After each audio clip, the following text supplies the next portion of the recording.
regret to report that both our Jedi Order and the Republic have fallen. And our future is uncertain.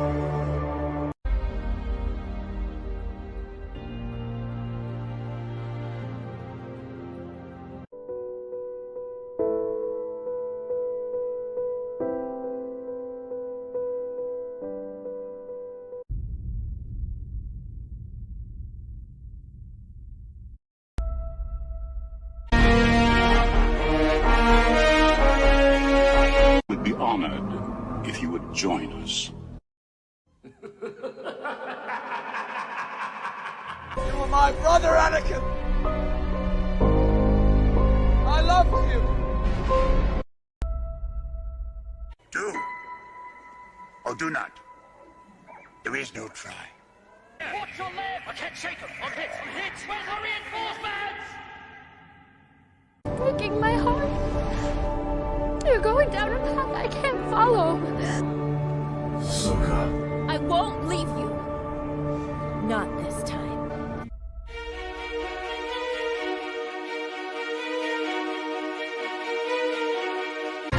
This is the way. Long have I waited, and now you're coming together.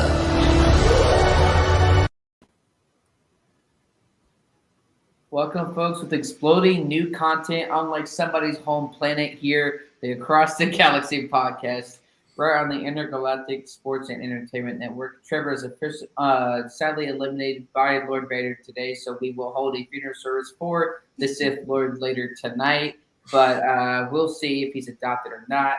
But Cal and Kestis, how are we doing? We're doing good, John and Trevor. Thanks for letting me come on and be a part of the podcast tonight. Really appreciate it. Definitely, for sure. Trevor having some difficulties. This is what happens when you don't follow the instructions of Lord Vader. He's being killed as we speak. So we're sorry about that. Maybe that's spoilers for episode 4. We don't know. Episode 1, again, folks, this is obviously all spoilers. So if you haven't seen it, that's not our problem because you clearly need to go watch the show and come back to this episode when it's aired and off the air. A lot of trauma, a lot of emotions, and a lot of references. But Cal, Kestis, I guess the initial reaction of when the first episode hits to now episode 3, I guess your genuine initial thoughts about the Kenobi series so far? Man, I mean, I think that this has been probably already halfway through the first season, and there's been some reports out there. If no one's heard, there's been some reports though about this being, maybe a season 2, season 3, perhaps. But I think though that what we have seen though, at least halfway through season 1, is I think better understanding of some of the events of the prequels. I think when you look back though, John and Trevor, both at episode 1, how it opens, and it's the recap of the entire prequel trilogy in, like a retrospective point of view, basically. Then it opens up, though, with, more from Order 66 of the clone troopers turning their backs on the Jedi, wiping them out, though. Then episode 1, you kind of get, again, they introduce new characters. Again, as we have somewhat talked about, John, maybe on the Marvel podcast or other outlets, though, is that now we see more of stuff that we probably heard references about maybe in episodes 1, 2, and 3. And now we really see other things coming to light again with the Grand Inquisitors, other people who were Force sensitive being weeded out by the sisters and by, the Grand Inquisitor himself, though. Then, though, we see, Obi-Wan Kenobi and, Ewan McGregor himself, though, being relegated from being, this great Jedi Knight to becoming like a meat packer, somewhere in the middle of the Tatooine desert. And I think just more like this is just, again, I think opening up more avenues and more doors to more storytelling. But now, though, we also see, though, John, Leia and Luke, and we see Leia, I didn't realize that we would be seeing, Princess Leia, this much in episodes 1, 2, and 3. And wait, she gets kidnapped by a bass player from one of my favorite rock bands who's playing a bounty hunter in this whole thing. And then, some other planets, though, too. And then we see, maybe some Hoki or some hokey Jedi, who help out with Kenobi. But I think that we're seeing, more backstory into events, kind of still seeing Order 66 being a thing. And then I think, though, anyone out there who saw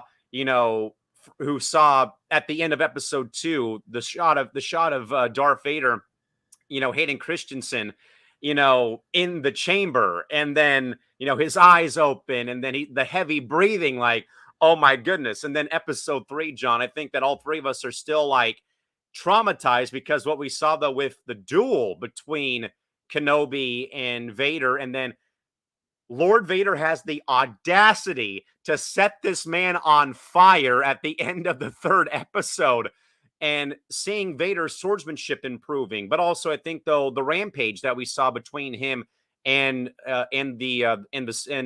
Moses Ingram, I think the third sister or whatever, and seeing his rampage, like his revenge is becoming a thing now after the events of what Kenobi had done, and just.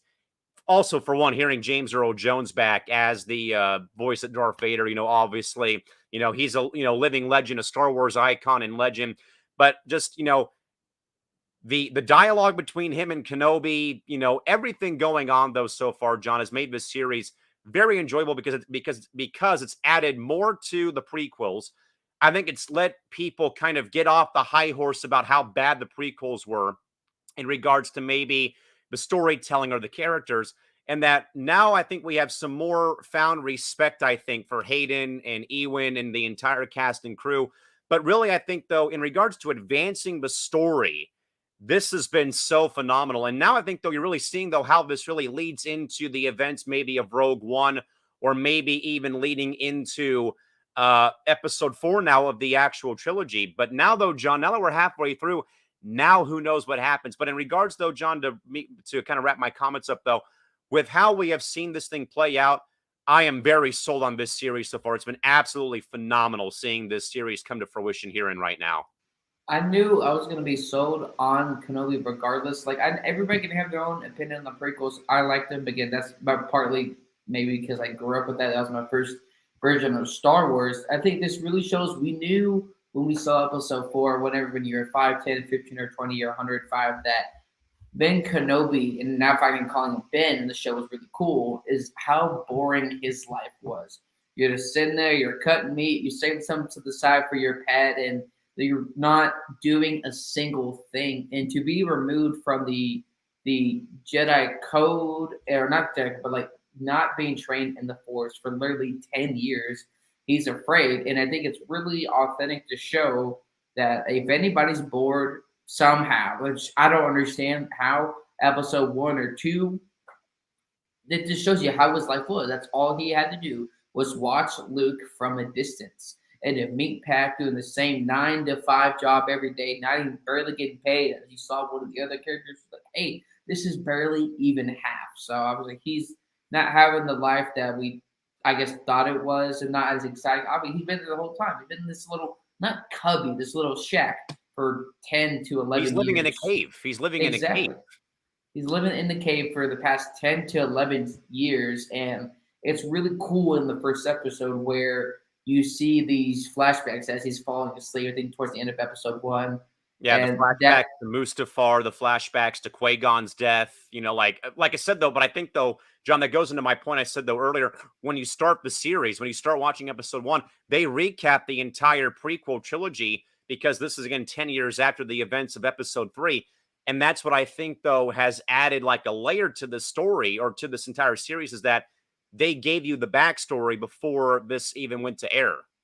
And that's what I think makes it really interesting. The only thing, I wouldn't say I'm disappointed, what I was hoping for at least was a voice appearance of Qui-Gon, because I understand that. Who knows what might happen, though, as the series goes on. To the part, though, of Kenobi being out of touch with the Force, that could be part of it, because trying to be able to communicate with your old master, be able to communicate with anybody, really is going to be extremely difficult, because as we saw in the beginning of episode 3, where he wasn't able to communicate with his former master, he was seeing stuff of what happened in episode 2 and all those other things. But I find it interesting, though, the line we see in the trailer, but finally see in the show and the speed up and the events leading up to it, where he talks to Obi-Wan, and he says, when the time comes, he must be trained, and like you did his father. And that was really, really, really a powerful quote, because also if you watch the Clone Wars, we're not going to get into that, but essentially when you watch all this stuff on Star Wars as they reference in the show, the Jedi Code was very hypocritical, and you were fighting a war that you probably shouldn't have been in the first place. It was created by the Empire, all that stuff we're not going to get into. But episode 2, though, this is the part where some people in the community are very toxic. But whatever, we can, you may not like her performance as Reva. I thought it was interesting in terms of when you're so desperate to get what you want or to get that target that you're going to make those mistakes. You're going to look stupid because you're so desperate to kill Kenobi. You're so desperate for the new piece of content that you're willing to do whatever it takes, even if it means overthrowing some of the other. I think the fifth brother and the I can't remember the other ones. The fifth brother, there was Reva, and it was also Seventh Sister. And it's interesting to see how more of what we're familiar with, but also adding more stuff to it. We've only seen the Grand Inquisitors and the Rebels, and I know the Grand Inquisitor died. He didn't die. There's only two things. Either he has two stomachs. I think two stomachs or two hearts, so he'll be fine. Or you can use this thing you did in Star Wars Force the Unleashed or Episode 2 of the Attack of the Clones, or he's a clone. Those are the only two options. So either way, we're fine. He's not dead. It's still canon. You still had Darth Vader fighting Ahsoka. Had theories about Cal Kestis being in the show, and now we know the direction of it. I don't think at this point it would make sense to have Cal Kestis in the show. But I give credit, though. When you see in this trailer, I remember Trevor and I talked about this, where is he being arrested? What's going on? Is he you see these prison uniforms and you see him in this, on high alert to hunt after Obi-Wan.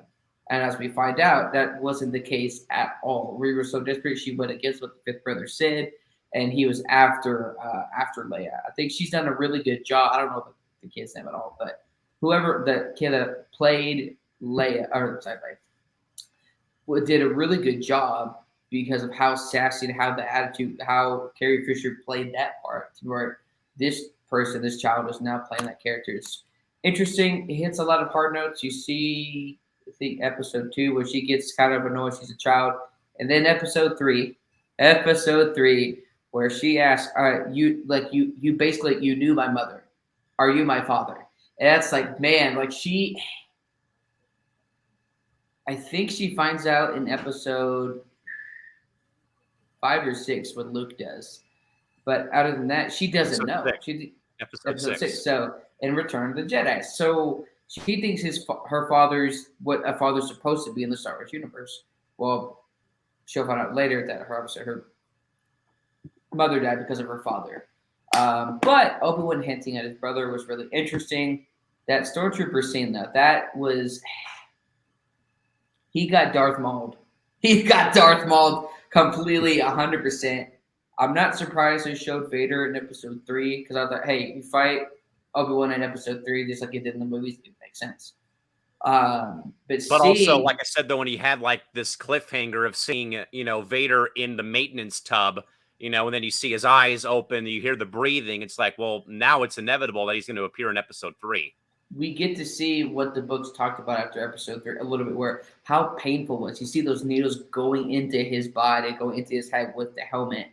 But we're seeing here what we already growth past in episode 4, where this is obviously Darth Vader, but it's more of Anakin mentally, because he's going through the city, he breaks a kid's neck, drags his, as a citizen, across the floor and on the dirt, which is like sand. He hates sand, so it's ironic.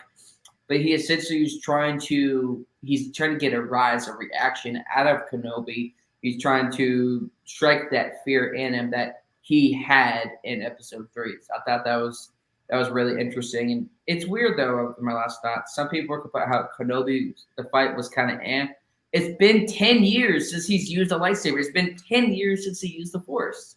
If we started playing guitar 10 years later, you hadn't played 10 years, what do you think is going to happen? So I thought that was interesting. And he got burned just like Anakin did. That last line, though, I am what you made me. And that the complaint, though, from some people, which I don't get, how the droid got Kenobi and brought him back.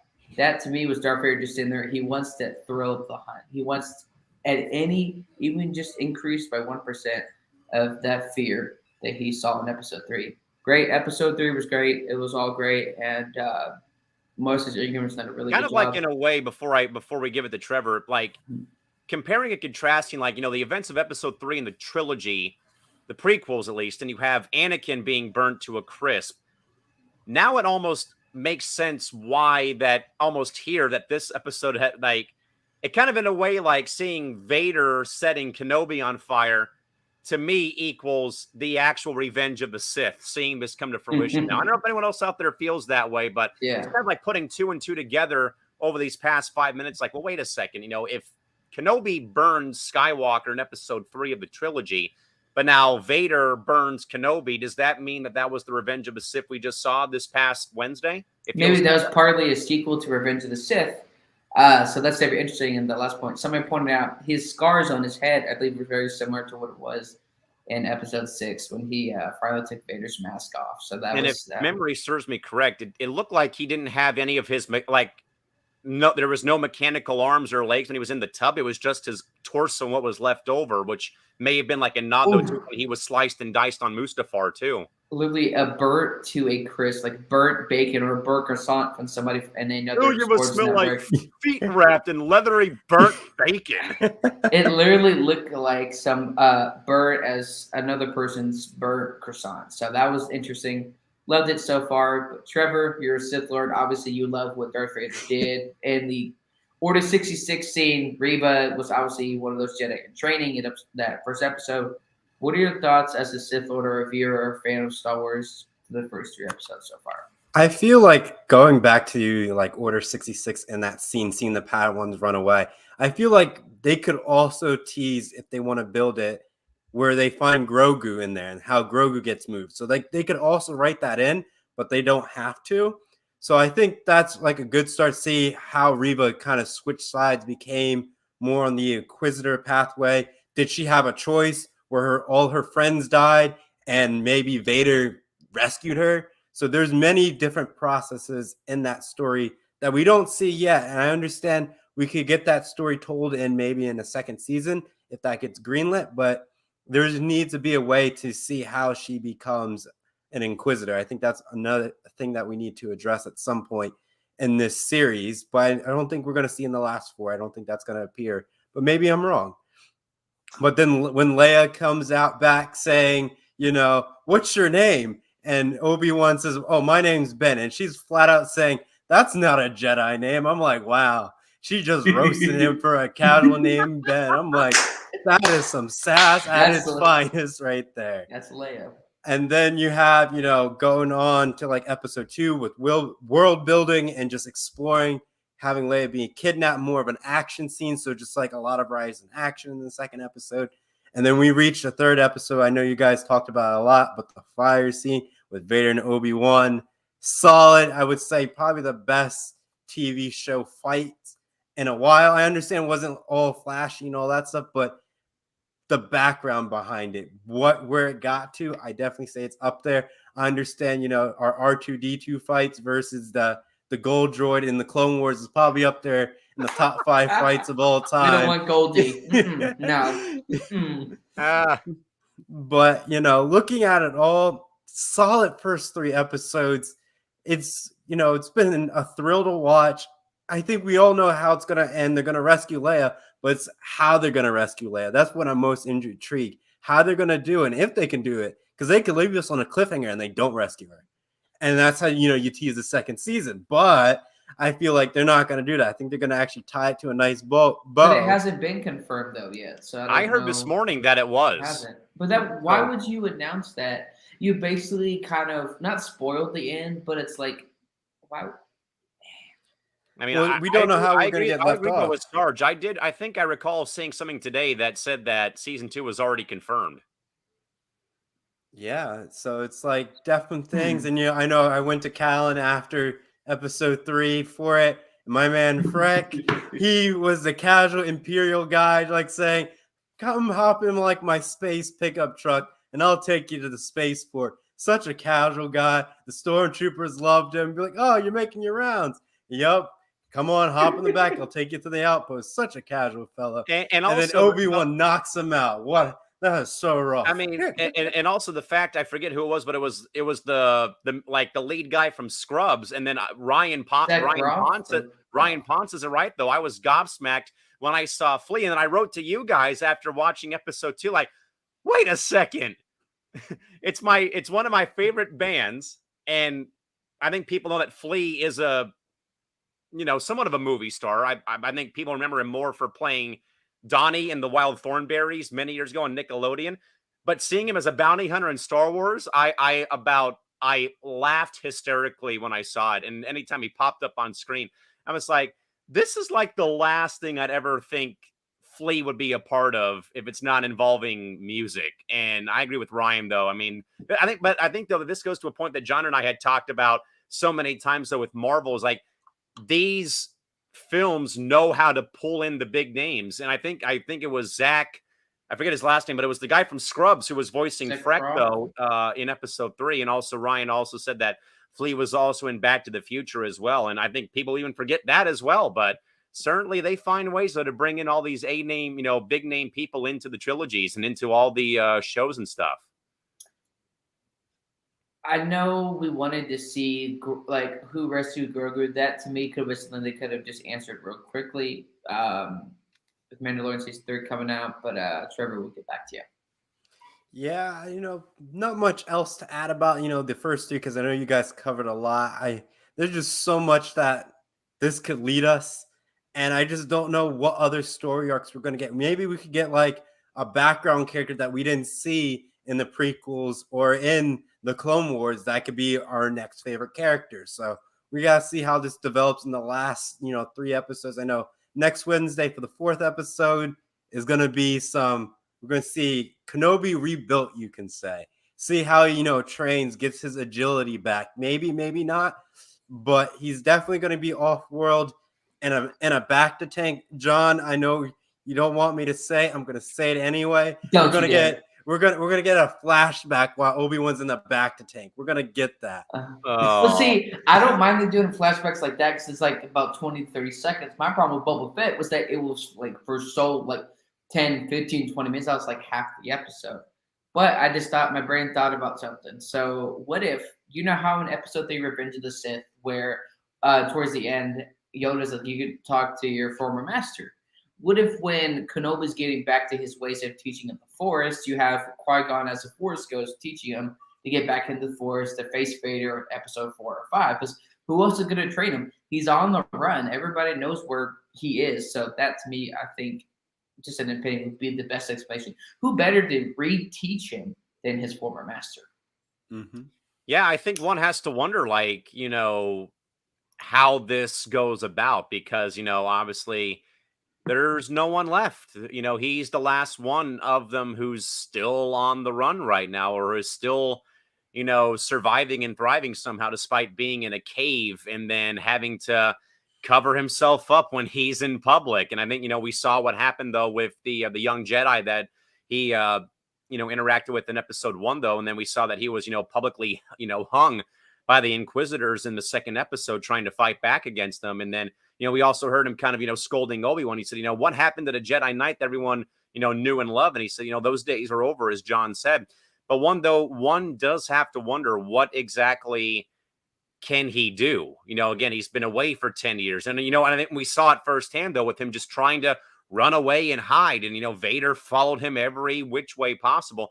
But then also, I think one has to wonder, with him getting burnt to a crisp, though, and him getting set on fire, does that kind of in a way kind of make him age a bit? Because again, that this is kind of leading into episode 4, with where we're at right now in the timeline. So one has to wonder about that. Then also something that came into my mind too during episode 2 when Reva interrogated, Uncle Owen. One has to wonder about, okay, how does this lead into episode 4 when his family gets killed by the stormtroopers? Because as we know, and then one does have to wonder as well, does R2D2 or 3PO appear? I think we saw 3PO though with the Organas in episode 2 because he was he was still working for them. So who really knows what this all leads into? But certainly the cliffhanger of Vader lighting Kenobi on fire, the cliffhanger of Leia running away, or at least trying to run from Reva. Episode 4 is going to be very one full of stress and anxiety probably for all three of us on the panel here. The only part we get some in depth of the story about whether they have a chance to become a Grand Inquisitor or they die, they only explore that a little bit in Jedi Fallen Order, where basically Sarah leaves her behind and she becomes, I believe, the second or third sister. And that's really the only live action kind of what we get. And so I would assume at some point we kind of get part of that when we get to know why she is so pissed at Kenobi. Like, I can't think of any reason why. We know Order 66. We don't know who saved Grogu. We don't know, like, what is the reason how she knows Anakin is Darth Vader, because anybody that usually does, they pretty much get that treatment, right? The Dooku treatment. So I don't know, like, was it during Order 66, like somebody said in the video, where she sees Anakin and he tries to help? I don't know when he turns into Darth, obviously. I mean, I think it just more so goes back to this clip here of the flashback he had of seeing, whether that was Palpatine or Anakin in that, that weird, other desert planet that we've seen. I mean, one has to wonder though about like other flashbacks. I think, we saw him flashback to Mustafar. We saw him flashback to, I think, Qui-Gon's death in the first episode when he was trying to fall asleep. But now, though, one has to wonder, are the flashbacks going to be of him getting, his rear end handed to him by his former apprentice and being set on fire? What else could be next? Like, I wonder how that leads to what we see partly in episode 4. Like, whenever the last episode is that going to be, like, showing a quick clip from episode 4 and, like, boom, the series is over? Because at some point, Leia gets captured, and then Alderaan explodes just like my grades in high school did. So I don't know how that really, I guess, plays into it. But seeing this, though, just like a little child, getting to see this again for the first time really in a long time, seeing Darth Vader in his costume. I believe somebody said in a video his lightsaber and part of his costume was similar to what it was in A New Hope, which makes sense. At least what I recall seeing it looked like it was. His costume was basically similar to what was in A New Hope, but he hasn't mentally gotten to where he is in A New Hope, which is actually what we see right here in episode 3. He pretty much just force chokes that citizen, drop kicks it, breaks the kid's neck, and some random citizen drags across the floor, and he is just trying to get a rise out of Kenobi, trying to get that fear to make it to the point where I either got to run or I got to face him. But seeing that scene in the dark, though, when he turns on his lightsaber, oh, shoot, it is absolutely over. But seeing, man, Kenobi and Darth Vader fight, I think was interesting because now how that leads into episode 4, you see towards the end, obviously she doesn't capture Leia. Like, we know what happens to Leia in episode 9. But you see her kind of like turn around a little bit, and then they end it. So I wonder either somebody catches up with her towards that little tunnel, or do we see finally that live action character they talked about, which was in the episode of the Clone Wars and parts of it that were scrapped when it supposedly had a thing for one of Count Dooku's apprentices. I don't know. So either somebody stops Reva or they get to that shit. Remember, she talks about that informant. Talks about how there's going to be, like, I think it's like a Jedi or something that's going to help you. So who that Jedi would be, can't remember his name at the moment. They talked about in episode 3. But I feel like that would have to be that Jedi. I mean, he got a quick cameo in episode 1. You saw him in the background. Phantom Menace. So I would assume Trevor or Sith Lord Trevor, let us know what name you want us to call you, because you got Master Jedi Allcorn and Callan Cassis. No, I've been thinking about the name for so long. I know I'm just going back to Leia. Your name's just Trevor. You need something more, interesting, something that sounds like a Sith Lord, something, very classic. But, you can never go wrong with a Jedi Knight, Keepers of the Peace. I could always flip back to that. but I could also be a gray Jedi, be neutral, Yes. know the balance of both ways and be like Ahsoka. So that may be also another pathway. I don't know what kind of title those Jedis would even go by, but there's probably Star Wars lore to confirm that, and we can probably roll with that. But, with all the Star Wars going on and all the stuff that we have, I would say the thing that I took away in the second episode is the 501st uniform of the clone trooper sitting on the ground asking for scraps. That's kind of shows you how fast the Empire disposed the clones, and the Bad Batch kind of hinted at it as they were, replaced Camino, destroyed it, and they were moving away of the clone troopers. But shortly after, you could probably say within the second season of the Bad Batch, you're going to see clone troopers removed from the ranks of the Imperial military, and you're going to start to see that. And as you can even factor in, this is 10 years after Revenge of the Sith, and let's put it, a little perspective into it. Rebels, we get to Empire Day. That's 15 years after the fall of the Republic. So at that range, Leia, I would say, is the age of 15. And we're probably, I would say, 4 years away from the events of episode 4, for assuming Leia's age is roughly around 18 to 19, give or take. But looking at that, it's like 9 more years. And we got to see how fast Obi-Wan actually ages. Because I know you referenced it, Callan, where after this being burned, and he's probably going to look, his identity is going to change, make him look older to help him blend in better. But it's like there's a 9-year gap. And how do we, catch up to that point to make him like old Ben once we know in episode 4? There's some storytelling that we need. And I think that just goes to the report that I had heard and the report that Sarge even apparently heard as well, that there are rumors, and I think it has been confirmed, that a second season for Kenobi would be coming, which I think fills that 9-year gap maybe. And then also, and more of like, I think that we probably haven't talked a lot about this though, but now I think that more and more of this is kind of coming to light though, is let's also remember though, guys, that we saw, Obi-Wan go to the Skywalker residence and drop off that model spaceship. What is Luke Skywalker playing with in episode 4 when he's cleaning the droids? He has that with him when he's playing. And even though, here his uncle goes and finds Kenobi and throws it at his feet, though.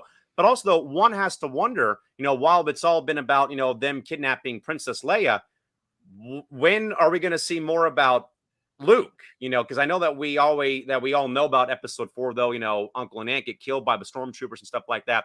But it's been all about Leia right now. And then one has to wonder, like, when exactly does more and more of this with Luke Skywalker begin to come to fruition, as opposed to just Princess Leia being captured and then, the kidnap plot and now them trying to escape? I do wonder, but like he doesn't. Well, I mean, I could be 100% wrong. He meets again Luke in episode 4, and he doesn't know who he is.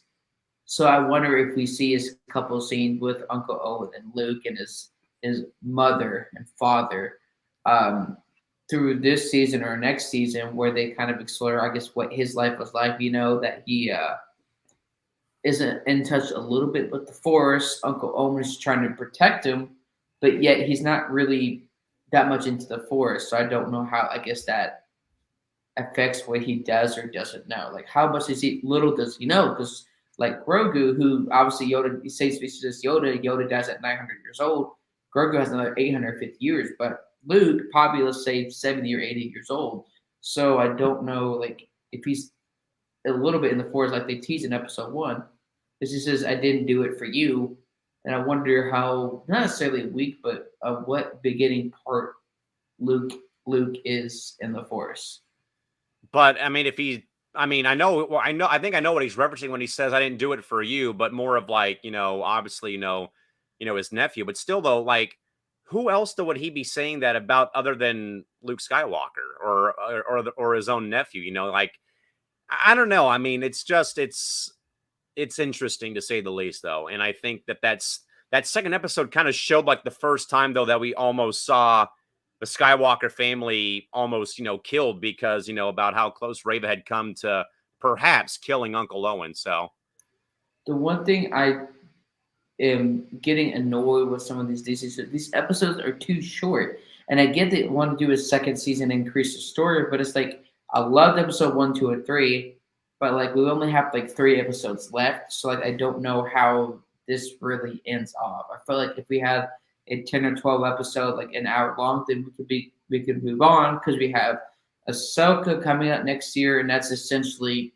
like another season of the Rebels. I don't know essentially what that story's about, but I think that's my only gripe per se. But I've loved the series so far, and I wonder what would happen in episode 4, because my theory, again, I could be wrong, that Reva is going to get that same treatment that Trilla did in Fallen Order, by either the Grand Inquisitor or by Lord Vader himself. I kind of feel like it's almost on a tee to be set up like Fallen Order, because I actually had gone back and rewatched someone play it today and saw them, obviously defeat Trilla, and then of course the events of what happens after when Trilla gets, destroyed by Lord Vader. So it almost, in a way, feels like it's set up to do that, but I might be a bit more reserved. But it does, I think, have that feeling for sure. I don't know if anyone else agrees, though, but just knowing the fact, though, of now that she had wiped out the Grand One, at least, the main one that we saw in the first 2, now Vader's putting her in charge. It almost, again, like it feels like Fallen Order, of like Vader's now putting one of his sisters in charge now.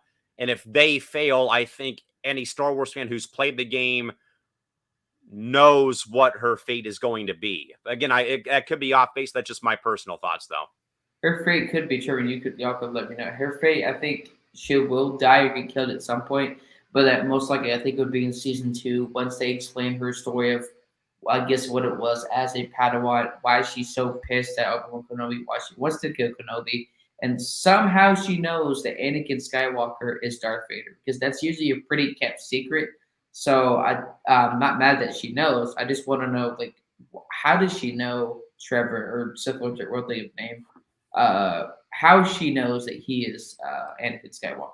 I think the way we're going to look at one of those holocrons, and we're going to open it, and then that's how she reveals this is Anakin Skywalker. Because I feel like Kenobi has his hologram, as you know, in Rebels. He gave his, last warning speech and stay away from the temple. It's going to be something like that, but it's going to be to the events that we saw in episode 3 where Anakin was slaughtering people. And that's how she kind of made the connection, like saying, you're now Darth Vader. And then it's like a weird bond she probably develops with Darth Vader, being like, I got to rise up to the occasion. But even with the short conversation she had with Darth Vader, it's like saying, I know what you want, what Darth Vader says. And if you can achieve what I want, I will give you the rank of Grand Inquisitor. So it's like, if you fulfill what you want, you can get it. But if you fail, you're gone. It's like literally, I would say, like what the Emperor would do to any of his apprentices. If you didn't do what he wanted, you were canned and the next one would be replaced. That's just, I guess, the way of the Sith, where you're replaced if you can't fulfill your duties. At some point, with what you were saying, obviously wanted to see Cal Kestis in the show, but now how it's written makes sense. But I think at some point you would have to, because they explain, you see the sister, we see the ugly hippo one in the game. That was really ugly, but I get the point. She's like a fat hippo with horns, but I don't know what species that is per se. But you see her, I guess, I don't know. It's an animal or a creature of some kind in the Star Wars universe I don't know about. But I think it would be interesting at some point, because with the introduction of, I know it's small things that I think folks do matter in Star Wars and the Marvel Cinematic Universe, where you see BD-1 being introduced at some point, whether it's towards the end of the seasons of Kenobi and Cal Kestis gets his own show. This is only a couple Please make it happen. Please. It's only a couple years or so from that. It's around the same timeline, because he had that holocron at the beginning of or right around quarter way through the game, I think, some point in the game where Obi-Wan has that message to that the Jedi have fallen. So at some point, I would think either he's mentioned in the Kenobi series or towards the end, or when Cal gets his own series. At some point, you're going to have, I feel like, my opinion, though, Trevor and Callan, that you would have to introduce Cal Kestis into it, because he was he's a Jedi in hiding. Please. So please, redheads need to be represented in Star Wars. Please, come on. So come on. Unlike the red shirts in Star Trek, we can't die that quickly. So that's neither here nor there. But at some point, I feel like you would have to introduce Cal Kestis with, because it's right around the same time. He has one of those holocrons that they try to steal in the game, and you see the trailer for the second game. thanks a lot because it's only for PS5. That's neither here nor there. You see what looks like could be potentially Star Killer. So I wonder how that plays into future Disney Plus TV shows. Yeah, I think I would say a lot of the writers realize how Disney destroyed a lot of like legends for Star Wars. And now the writers are saying, you saying that's no longer canon? We're going to find a way to write it in and make it canon, where it's now part of the Disney universe. So that's what I could see happening. Maybe drop out a few details that they didn't like, but make it more of a Star Wars universe where people like saying, oh yeah, that's a reference from Star Wars Legends, and just add it to the current quote unquote Disney canon lore. We didn't ever think that. I didn't think we were going to get a show about Boba Fett or the Mandalorian. We see the Mandalorian. We never thought, oh, we're probably going to see one live action. This is not going to happen. And you see that happen. You see the Book of Boba Fett get his show, and obviously he was an unknown character back in the day. Episode 5, I think, right?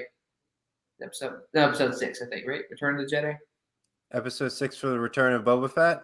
Return of the Jedi, when Boba Fett comes in after he captures Han Solo.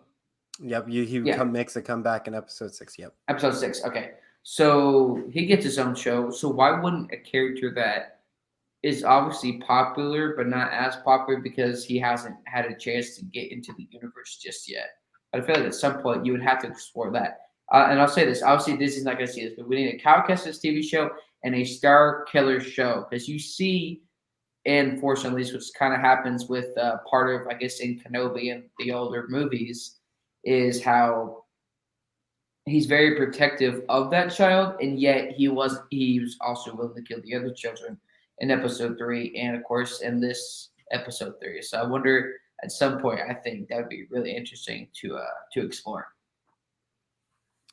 No, I mean, I agree. I mean, I just think that, to Trevor's point and the one I referenced earlier in regards to, maybe that this sets up to be like Fallen Order, where again, we have a new Grand Inquisitor who, kills one, and then Vader appoints a new one. And it's like what Trevor said, either you deliver or you die. Simple as that. There's no exception to the rule. But I mean, who really knows what happens? I mean, it'd be cool, like, if there was some other, like, because who really knows what Disney has planned, though, for other, Star Wars content. I know we have Ahsoka, and then Andor's coming out, and there was like one about Luke's squadron from episode 4. I think that was also on the table. But I mean, if we get a Cal Kestis show, then sign me up. Let's go. As long as Cameron Monaghan reprises his role as Cal from the video game, and Elizabeth Gurley reprises her role as Trilla, then I'm all for it. Let's do it. You would have to at some point. And we also this fall get a cartoon series of some of the characters as when they were younger. A Mace Windu, we get to see a baby Ahsoka. Oh God, I can't imagine the third person bill on that one. But a lot of these characters as they're younger, which I think is interesting, because we see them as they're now, like in the Kenobi with Reva and all these others. I just wonder how that does explore it. But Trevor, out of the 3 episodes so far, obviously this is going to change in episode 4, 5, and 6, but if you had to pick one that was your favorite, even though they were all really good, which one do you think, in your opinion, is the best one? I think the best one's still episode 3 to this day. I think you have to make that your one. If you try to swap it out with one of the 2 that are currently exist, you're going to have to convince me real hard. I feel like I need the meme saying, change my mind, if you're going to try to overturn this episode. But I'll leave it with that. But obviously, we still have 4, 5, and 6. And those, the remaining episodes, they could be the second fight of Darth Vader. That may possibly, become the number 1 if we get that and if it's done well. But until this point, I would say the 3rd episode would be number 1, hands down, no questions asked. It's definitely interesting. Now, I know we're talking about the show, but I guess towards the marketing for me, I remember we talked about so many things. I thought that Kenobi's a prisoner and all these different things. And I was like, we'll probably see Leia. But just saying this, though, literally, I think would make a Jedi crap their pants.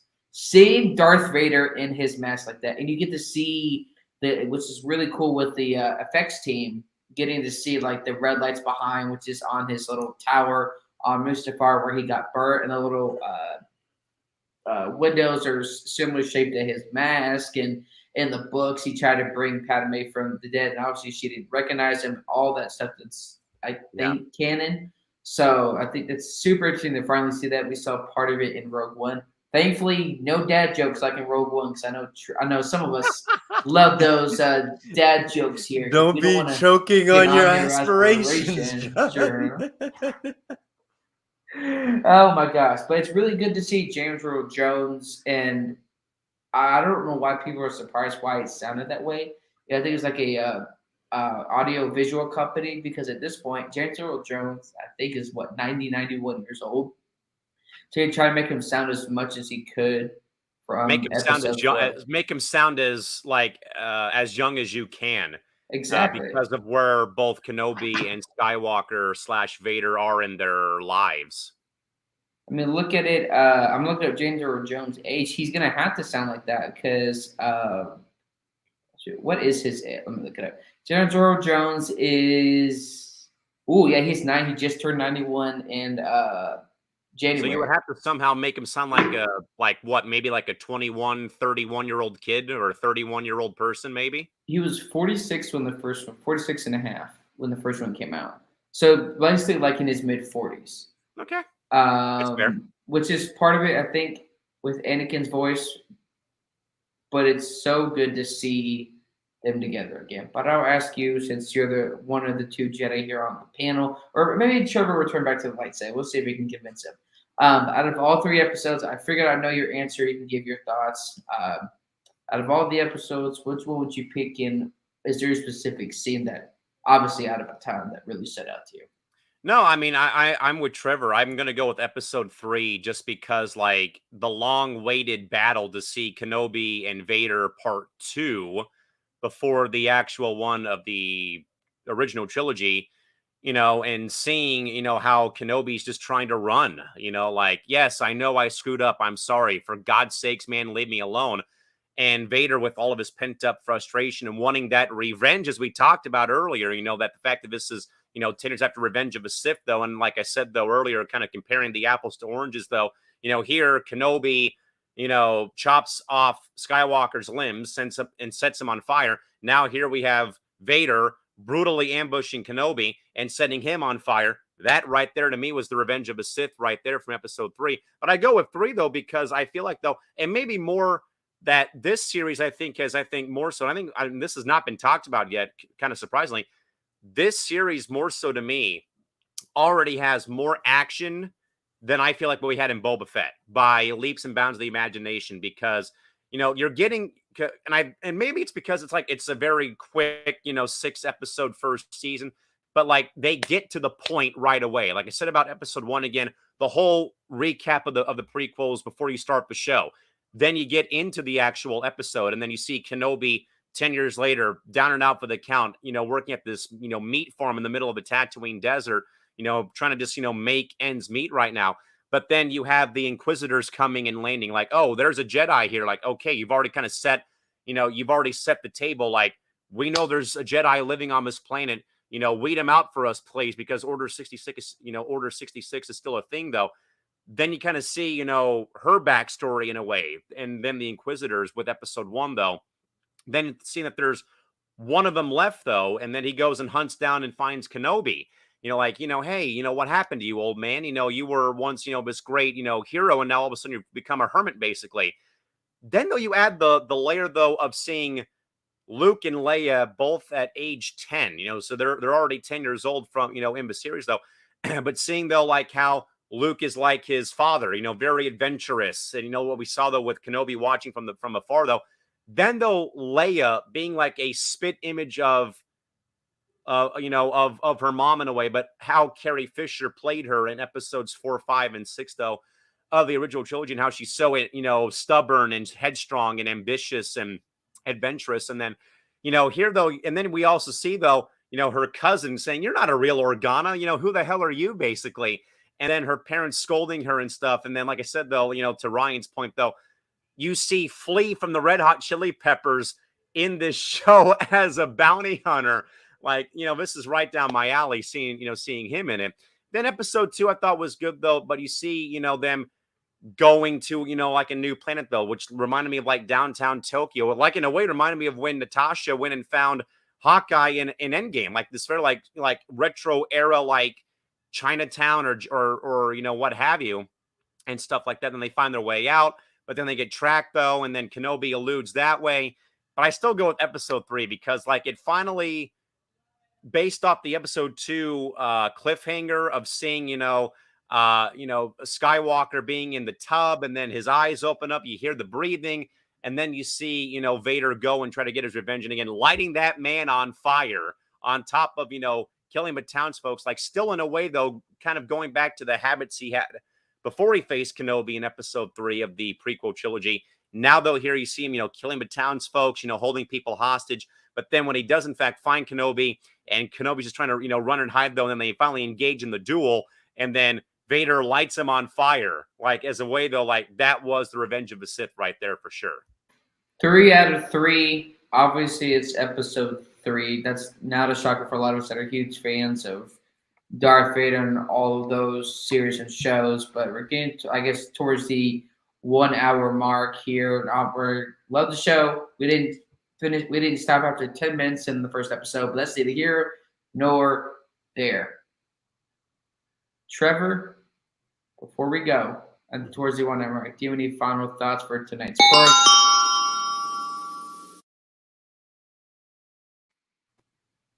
Yeah, I forget. That's okay. I'm almost 25 years old, so excuse me.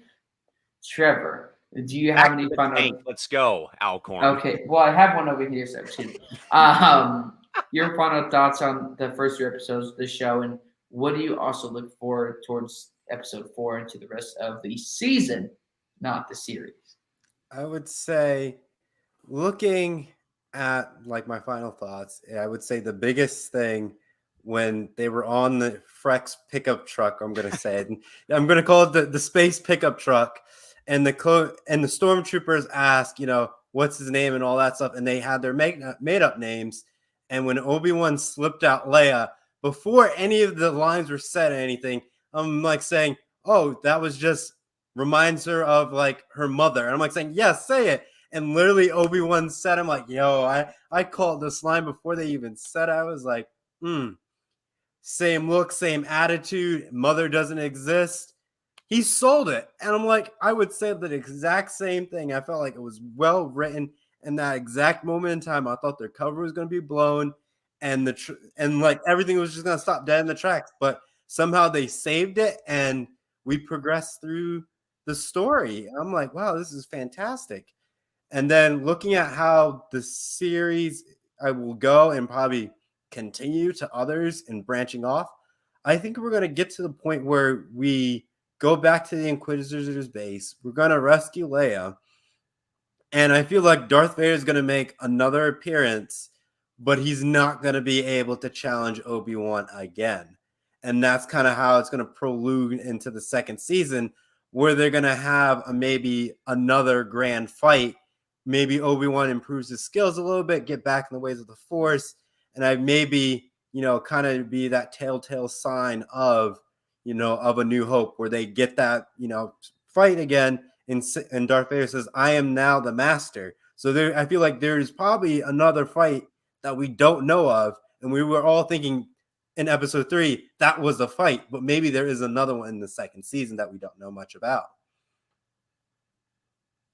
Exactly, just like I said in episode 4, where he's now the master. Well, we never saw that. We could see that in episode 4 next season or not, but I can't wait to see that next fight. But Mr. Kestis, what are your final thoughts on tonight's program, and what do you really look forward to in terms of the storytelling, the emotions for the rest of the season?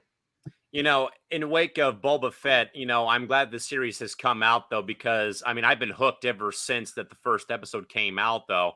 And I think it goes to what John said, though, earlier in the program, was in regards to, how people have probably crapped upon the prequels. But now I think that people have had, more respect, I think, now for them, because now we have this other layer added to it, though, where now you're seeing Luke and Leia growing up as, 10-year-old kids. You're still seeing Balin and his wife on Alderaan. And I think we're seeing more Alderaan now, because all we had known about Alderaan was that, that's where Leia had gone after episode 3. And then, of course, we knew about, it had been, blown up by the Empire in episode 4 and stuff like that.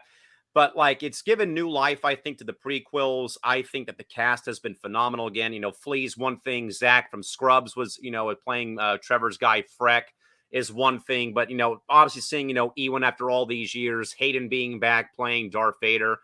I think that the backlash towards Moses Ingram has been extremely, uncalled for and unfair after her first 2 or 3 appearances. I think she's done a great job, though, playing her character and things like that. And I think the remarks that have been made by the fan base has been, uncalled for and unnecessary, and really, again, just, uncalled for, for what she's been, having to go through over the first 2 episodes. Again, John, it reminded me a lot, though, about when we had seen Wyatt Russell kind of get the same treatment from the Marvel fan base after playing John Walker in Falcon and the Winter Soldier. Again, cut the crap. It's unneeded and unnecessary. It's a character. It's science fiction for a reason. But, across the board, though, I'm with Trevor, though, is, what happens in episode 4, with Flea's bounty hunter being killed off now, the Grand Inquisitor's killed off now, Vader still, getting revenge on the townspeople of the planet that they were on, though. Obviously, him setting Kenobi on fire is still a thing that's still making my mind, go a million miles an hour. Like, that really happened. Vader really set his former master on fire. But again, no, what happens though with episode 4, 5, and 6?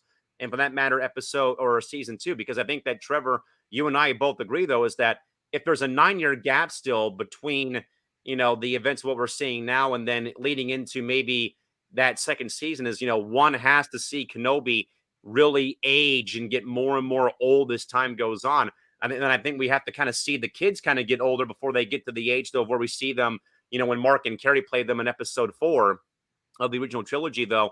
And just like, and now, though, it just, opens up more doors, I think, though, of like, now, how do you actually watch Star Wars? So now I feel like you have to go, 1, 2, Clone Wars, Rebels, episode 3, Kenobi's in there now. I feel like Solo's in there. Rogue One's in there. Like, now the timeline is just getting more and more. And just more. like Alderaan. Yeah, it's like the Marvel multiverse. They just keep adding something to it. It's like you think you have it told, and nope, here's another branch. Good luck. And now we have to wonder about that when the Ahsoka series comes out, and then when Andor comes out before Rogue One. We're seeing Diego Luna's character before we see him in Rogue One, and then the Ahsoka series. Maybe it's after all the events of the Clone Wars, and maybe it's in a way kind of leads into season 3 of The Mandalorian. Like, it's just, layer on layer on layer. And while I know that Disney has been getting a major bad rap, though, for the sequel trilogy of 7, 8, and 9, though, I think we can thank them, though, guys, and give them our love and respect, because they have added so many things, though, that we all on this panel, and probably all of our viewers that are Star Wars fans, we all have questioned, like, what really happened, though, between 3 and 4? Oh, we have Rogue One. Oh, now we have Kenobi. What happened between, at the end of episode 6 going into 7? Oh, now we have Book of Boba Fett. Now we have The Mandalorian, 7, like, now we can, and now I think that despite Disney's feebled trilogy of 7 through 9, I think now that people can love and respect and thank Disney, because now a lot of us who have been lifelong Star Wars fans, now we're getting our answers. Now we're getting clarity as to, what happened between 3 and 4 with, Kenobi and with Rogue One and stuff like that.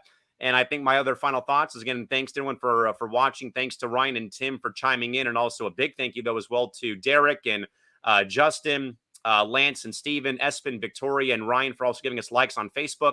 And thanks for having me be a part of this, guys. And I'll probably do my best to be on more often as time lets me actually come on and be with you guys here on the pod. We definitely appreciate it. Final thoughts is just don't let your dreams get too explosive or too big at the end of the day. Sorry, Leia, that's traumatizing you. What's going to happen? But I can't episode. What was that? Is Callan going back into hiding, being like Obi-Wan, stay hidden, bury his lightsaber, and disappear again from us? Not again. Not again. Don't do the Kenobi treatment, okay? But we thank everybody for watching the Across the Galaxy podcast here. We got a lot more content coming back. Thankfully, my own podcast coming back on Sundays throughout the off season, and then we'll get more coming in the next couple of weeks at once. So unlike Anakin, we'll be patient. So we ask y'all for patience also on that. We'll get it done. This is the way. We have spoken, and we will see you later. I regret to report that both our